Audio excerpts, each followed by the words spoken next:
Hi. So 2 weeks ago, Summer in the City happened, which was this huge YouTube gathering in London, and I put a video up telling you about this project I wanted to do at Summer in the City, where I would bring postcards with book recommendations written on the back, and then you could bring your own postcard, and if you would run into me, we could switch. I actually managed to meet quite a lot of you. We had nice chats and exchanged postcards, and I ended up with 10 new postcards with book recommendations on the back. The very first postcard is from Emma, also known on Twitter as Bucket of Frogs, and her recommendation is Kips by H.G. Wells. Kips is a story of a young orphan who comes into a great fortune. How this fortune changes him and his first love, Anne, is central to the book, though it also serves as a social commentary for the time. The musical Half a Sixpence is based on it, and it remains one of my all-time favorite books. Though difficult to find copies of, please give this book a go. Lots of love, Emma. The second recommendation is actually on a handmade postcard with an owl on the front, and it is by Cloraf. A Little Princess by Frances Hodgson Burnett, which, as she points out, is the same author as The Secret Garden. A Little Princess is a delightful story about a girl named Sarah Crewe who moves from India to a boarding school in London. Over the book, Sarah's fortunes change and she must adapt in the face of cruelty. Sarah, although she isn't perfect, has many traits which are to be admired, one of which is her thirst for knowledge. She's always sitting with her little nose burrowing in books. I'm sure many readers could relate. Finally, this book is free in the Amazon Kindle store. Alternatively, you could go to your library. P.S. It is also quite short. Happy reading. Then we have another hand-drawn postcard. This has the London skyline on it and lots of names of authors like J.K. Rowling, Shakespeare, Plath, Austen. And it is from Lucy. Her Twitter name is Lucy_1103. And it says, "Hi, I recommend The Marriage Plot by Jeffrey Eugenides as a complex literary romance. And if you'd like some more emotional turmoil to follow that, read Eleanor and Park,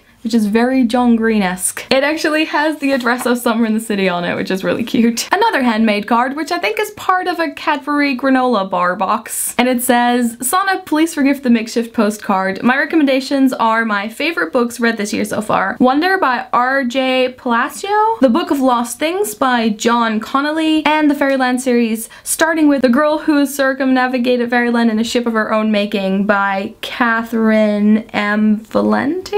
With love from Sarah, or at SC Jammy Custard." Then there is this beautiful envelope by at John Talks to You, or John. Look at the beautiful card. It is a beautiful illustration for Pride and Prejudice. And it says, "Hey, I hope you had a nice time at Summer in the City. My book recommendation is High Fidelity by Nick Hornby. The story centers around Rob, a Londoner in his mid-30s who has just gone through a breakup with Laura. To find out where it all goes wrong, he retraces his steps through the worst breakups in his career, right back to his first relationship. It's quite a light read and sometimes reminds me of John Green's writing style." This is a card from Kim, or at Kim Smith Happy on Twitter, and she also gave me these beautiful buttons that she sells on her website, art=happy.co.uk. And I know she does lots of knitting and crafts and creative things. My book recommendation is Her Fearful Symmetry by Audrey Niffenegger, London life with twins plus ghosts plus a beautiful love story by the author of The Time Traveler's Wife. Then we have a Beatles card, which is from Myles, or It's-a-me Mylio, and his recommendation is Mortal Engines, and his motivation behind it is very good book, yo. Then I have two penguin cards by the same person, at Tree Paper Book, and she also has a YouTube channel by the same name. The first one is Infinite Sky by C.J. Flood. Is it possible to keep loving somebody when they kill someone you love? This book tells the story of an unlikely friendship that forms between a young girl and an Irish traveler. I thoroughly enjoyed this book, but beware, it will cause feels. And the second one is Book 1, The Unbecoming of Mara Dyer. When Mara wakes up in hospital, her two best friends and boyfriend are dead, and she has no memory of what happened or any idea why she survived. She sees the dead faces of her friends everywhere and starts to see people's deaths before they happen. Is she going crazy? A paranormal love story slash thriller that is unputdownable. Girls beware, Noah